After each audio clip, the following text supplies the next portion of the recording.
مصطفى مصطفى منبع للصفا، سيد الأنبياء مشعل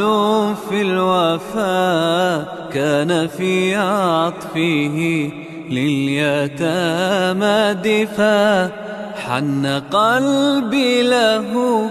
فاض شوقا إليه،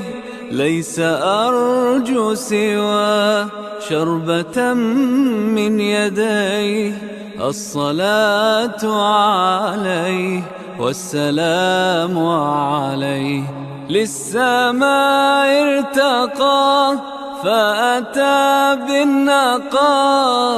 وغدا وجهه نيرا مشرقا، كان من عفوه حين حان اللقاء.